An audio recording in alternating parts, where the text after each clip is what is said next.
पहुंचना प्रारंभ हो जाता है। उस क्रम को देखिए,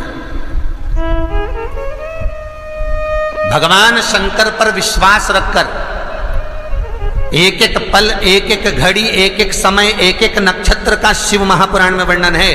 यहां तक शास्त्र कहता है कि पीपल के वृक्ष की जब भगवान शिव रचना करे, पीपल के वृक्ष की जब रचना करी गई तो उस पीपल के वृक्ष में भी कौन सा समय किसका है ये शिव महापुराण वर्णन करती है। सुबह 4 बजे से लेकर 7:30 बजे तक पीपल के वृक्ष में ब्रह्मा जी का वासा होता है। 7:30 बजे से लेकर 10:30 पौने 11 बजे तक पीपल के वृक्ष में भगवान विष्णु का वासा होता है। 10:30 बजे से लेकर पीपल के वृक्ष में 11:30 बजे तक पितरों का वासा होता है।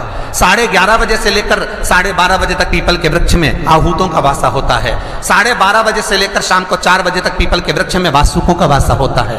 4 बजे से लेकर शाम को 7:30 बजे तक पीपल के वृक्ष में शंकर का वासा होता है। 7:30 बजे से लेकर 9:30 बजे तक पीपल के वृक्ष में कुबेर का वासा होता है।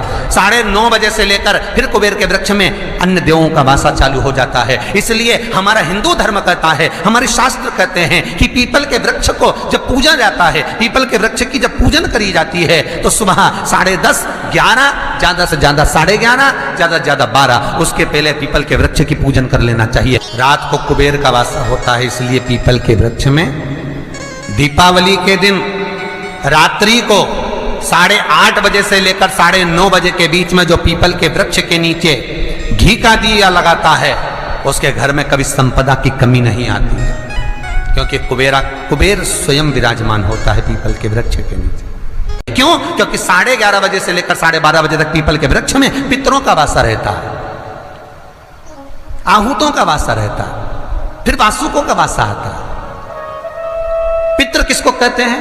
महाराज जो पूरी उम्र लेकर चले गए और उनके भीतर अभिलाषाएं बहुत थी, मैं ये भी करना चाहता हूं, मैं ये भी करना चाहता हूं, वो पितृ हो जाते हैं। आहूत किसको कहते हैं?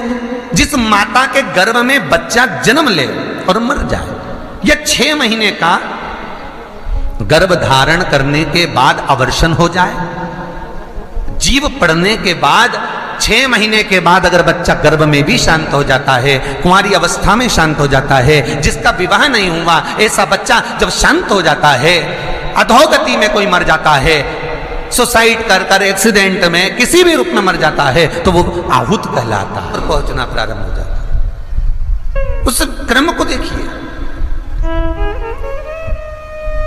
भगवान शंकर पर विश्वास रखकर एक एक पल, एक एक घड़ी, एक एक समय, एक एक नक्षत्र का शिव महापुराण में वर्णन है। यहां तक शास्त्र कहता है कि पीपल के वृक्ष की जब भगवान शिव रचना करे, पीपल के वृक्ष की जब रचना करी गई तो उस पीपल के वृक्ष में भी कौन सा समय किसका है ये शिव महापुराण वर्णन करती है। सुबह 4 बजे से लेकर 7:30 बजे तक पीपल के वृक्ष में ब्रह्मा जी का वासा होता है। 7:30 बजे से लेकर 10:30 पौने 11 बजे तक पीपल के वृक्ष में भगवान विष्णु का वासा होता है। 10:30 बजे से लेकर पीपल के वृक्ष में 11:30 बजे तक पितरों का वासा होता है। 11:30 बजे से लेकर 12:30 बजे तक पीपल के वृक्ष में आहूतों का वासा होता है। 12:30 बजे से लेकर शाम को 4 बजे तक पीपल के वृक्ष में वासुकों का वासा होता है। 4 बजे से लेकर शाम को 7:30 बजे तक पीपल के वृक्ष में शंकर का वासा होता है। 7:30 बजे से लेकर 9:30 बजे तक पीपल के वृक्ष में कुबेर का वासा होता है। 9:30 बजे से लेकर फिर कुबेर के वृक्ष में अन्य देवों का वासा चालू हो जाता है। इसलिए हमारा हिंदू धर्म कहता है, हमारे शास्त्र कहते हैं कि पीपल के वृक्ष को जब पूजा जाता है, पीपल के वृक्ष की जब पूजन करी जाती है तो सुबह 10:30, 11, ज्यादा से ज्यादा 11:30, ज्यादा से ज्यादा 12, उसके पहले पीपल के वृक्ष की पूजन कर लेना चाहिए। रात को कुबेर का वासा होता है, इसलिए पीपल के वृक्ष में दीपावली के दिन रात्रि को 8:30 बजे से लेकर 9:30 बजे के बीच में जो पीपल के वृक्ष के नीचे घी का दिया लगाता है उसके घर में कभी संपदा की कमी नहीं आती है, क्योंकि कुबेर स्वयं विराजमान होता है पीपल के वृक्ष के नीचे। क्यों? क्योंकि 11:30 बजे से लेकर 12:30 बजे तक पीपल के वृक्ष में पितरों का वासा रहता है, आहूतों का वासा रहता है, फिर वासुकों का वासा आता है। पितृ किसको कहते हैं? महाराज जो पूरी उम्र लेकर चले गए और उनके भीतर अभिलाषाएं बहुत थी, मैं ये भी करना चाहता हूं, मैं ये भी करना चाहता हूं, वो पितृ हो जाते हैं। आहूत किसको कहते हैं?